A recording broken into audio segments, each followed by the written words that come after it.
How to unzip files on iPhone. In this video, I will show you how you can unzip files and extract file contents without use of third-party apps. Using iPhone's built-in feature, you can easily unzip files. Before we proceed, if you are new here, then please support me by subscribing to my channel. First open Files app on your iPhone. Now go to the location where your zip file is located.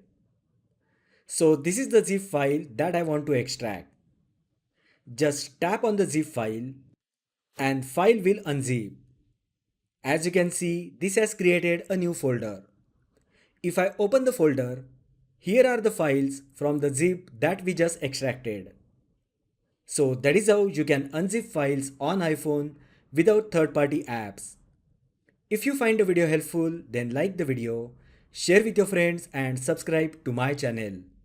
Thanks for watching and I will see you in the next video.